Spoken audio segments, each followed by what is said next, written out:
I have the solution. Now I know how our small study group here can grow to the threshold of changing the world. By teaching magic, everybody will be interested.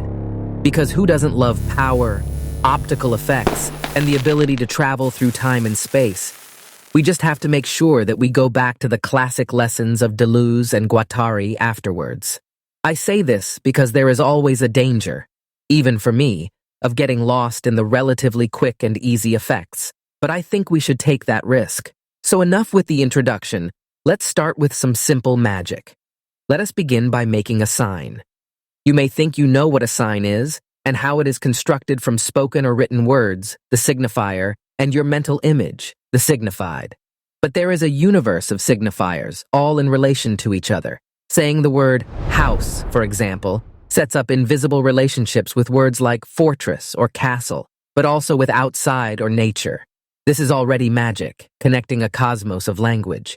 But you are also traveling through time, because there is a world history of meaning that you are tapping into. The English word house comes from the Old English hus, meaning dwelling, shelter, home, but this is derived from the Proto-Germanic husan. And this house itself gave rise to the letter B, through an early Proto-Semitic hieroglyphic symbol representing a house. With one word, you have opened up a world of difference and deferred meaning, creating a gateway to an invisible past. You can take the next step when you have mastered these differences in space and the delayed connections through time. Then you can continue to experiment with words and letters. To practice this, you must leave your habits, your home, go beyond known words and use your creativity. This is more advanced magic, so let's go through it step by step. How can we create something new? How do we leave the familiar? An easy way is always to switch to a foreign language. I like French, but any foreign language will do. There you can transform existing terms and create new meanings. Let me give you an example, a really powerful one, and we will go through the process together.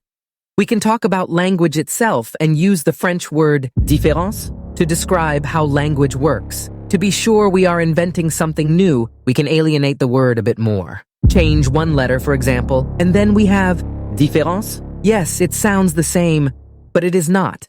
It is new, different, something we have created together. And such a new sign has infinite potential because its signified is not yet defined. We could even use this as a meta word, something that refers to the whole process of meaning and language. We could anchor in this word the whole process we have just described and practiced. The word would encompass all the connections and differences between words and all the deferred meanings in all of time. In such experiments, it can feel as if we are breaking the whole continuum of space, time, and identity, but we are still in the known universe. So it might help to take a deep breath, and then we can move on. The next technique I will teach you adds to what you have already learned, but it is much more important and powerful. You may need to pay closer attention here. This is really about mastering magic. In your journey through space and time, you will encounter many binary opposites, and most of them still have power over you.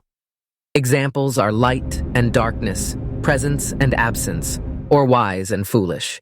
Your ability to travel consciously has given you some freedom, and the ability to make new signs has added to this freedom. But only if you can use this magic as a destructive force will you be able to harness the full potential of this practice. Some people call destruction bad or evil, but they are only interested in maintaining the status quo. If you like, you can use something that sounds softer. You could call it deconstruction. It is all the same to me. The important thing is that making a good sign is always destructive. It is always a deconstruction. In our example, we used the French word différance, and we not only identified the process of language, we also reversed a binary opposition between speech and writing. Did you notice that? We introduced the concept visually, and in French it sounds the same. So where spoken language normally seems to be primary, we created a presentation where it was secondary. You may need a moment to absorb this, because we have just reversed a traditional hierarchy and created a new order in our world. What is more powerful?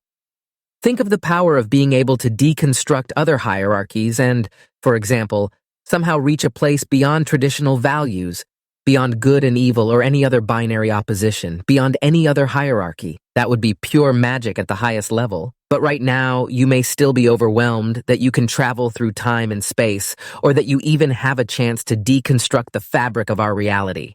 So write this all down, practice daily, and meditate on your experiences. If you are ready, we will see each other for the next lecture. That is, if you dare to explore even more magic.